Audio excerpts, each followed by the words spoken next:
Welcome back, everyone. Today we're diving into something I think affects pretty much all of us: customer service, and specifically how AI is changing it.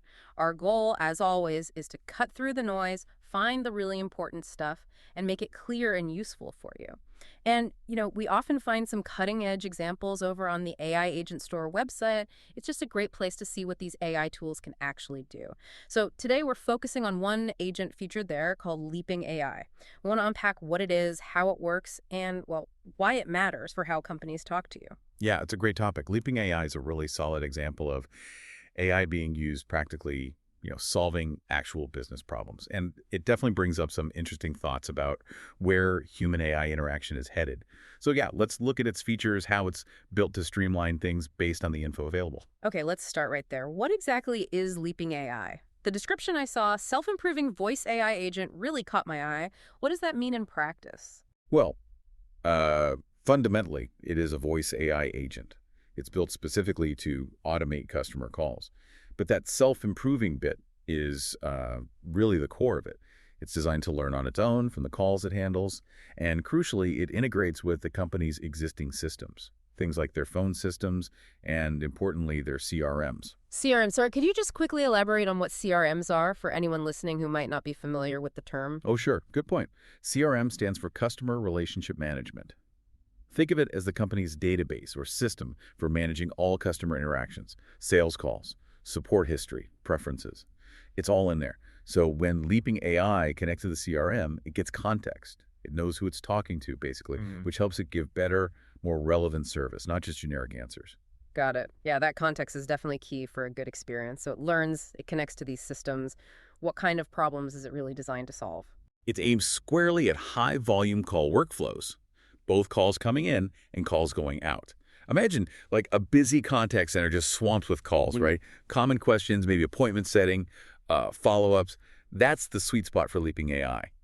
And it's interesting to see who they say it's best for. Right. It lists customer support teams, contact center managers, sales ops, compliance officers, even integration engineers. Quite a range. Yeah, and it makes sense because it hits that core issue, reducing the manual grind, making things more efficient in areas that honestly eat up a lot of resources. And the claims are pretty bold. They talk about handling up to 70% of calls. 70%. Yeah, and with a reported 90% customer satisfaction rate, which is significant for automation. Wow, okay, 70% and high satisfaction. That's definitely ambitious. But this self-improving part, that's where I'm really curious. How autonomous is it really? We hear AI learning all the time, but for something talking to actual customers, what does that continuous learning process look like? Is it just crunching data, or is there more to it? That's a great question. And it gets to the heart of how these systems are moving beyond just, following static scripts. Leaping AI isn't just running preset rules. It actively works to get better. Its autonomy comes from a few key things. After a call, it does this detailed post-call analysis. Basically, it reviews the interaction. Okay, like grading his own performance. Sorta, yeah. It looks at what went well, what didn't, and uses that to autonomously adjust its prompting strategies for future calls. Prompting strategies. Can you give an example? What does that mean in a conversation? Sure. It's about how the AI asks questions or gives information to guide the call effectively. So maybe it learns that starting a certain call type with what exactly you're trying to achieve today works better than just how can I help? Ah, Or it might find that offering specific numbered options, press 1 for X, 2 for Y, gets clearer results for some queries than asking an open-ended question. It figures this out from the call analysis and then changes its approach automatically. so it's learning not just what to say, but the best way to say it Exactly. And it even takes it further. It runs A/B tests on its own without humans stepping in. without human intervention, yeah. It can try different ways of phrasing things or different conversational flows, see which one leads to better outcomes like faster resolution or higher satisfaction, and then just adopt the winner. Hmm. So that continuous automated learning cycle is what lets it handle so many calls effectively. It's constantly tuning itself based on real interactions. That's really fascinating. Like, it's always beta testing itself. So, okay, beyond answering calls and learning, what specific things can it do for a business? What capabilities are we talking about here? Well, stepping back a bit, it's positioned as more than just an answering service, right? It's aimed at being a broader solution. So, yes, automating those high-volume calls, inbound questions, outbound reminders, that kind of thing, that's core. And that directly helps reduce contact center costs, obviously. Hmm. The AI handles work humans used to do, and it keeps tabs on its own performance. The integration piece is also vital. Connecting voice to the CRM, phone systems, other data sources. It means the AI isn't working blind. It has the customer's history. Right, that context again. Exactly. And another big piece, especially for certain industries, is compliance. It supports multiple languages, but also adheres to some pretty strict compliance frameworks. Compliance frameworks. You mentioned things like GDPR, IPA, ISO C2. Can you quickly unpack what those mean for listeners who might not deal with them directly? Sure. GDPR is the big European data privacy law, how companies have to protect EU citizens' personal data. Very strict. IPI is the U.S. law for protecting sensitive patient health information. Think healthcare providers, insurance companies, and SOC2 is more of an auditing standard. It ensures service providers, like Leaping AI itself, manage data securely to protect their clients and their clients' customers. Okay, that's super important context. So knowing Leaping AI meets these standards isn't just about efficiency, it's about trust and reliability, especially with sensitive data involved. Absolutely. It's crucial for businesses considering this kind of tech. It needs to be responsible. Definitely. So moving on from the technical side, what are people actually saying about it? What's the buzz from users? I saw some notes about, I think, travel companies automating over 40% of calls. That sounds impactful. And of course, the whole 24/7 availability thing must be huge. Oh, and the no-code interface seems to get mentioned a lot, too. Yeah, you've hit the key points people seem to appreciate. That 40% automation figure for travel.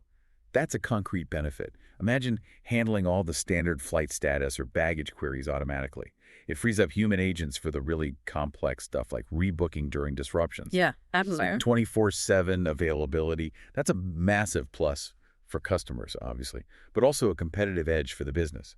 Consistent support anytime. And you mentioned the no-code interface. That's actually a really big deal. Why is that so significant? Well, it basically makes powerful AI much more accessible. You don't necessarily need dedicated AI developers to set it up or tweak it.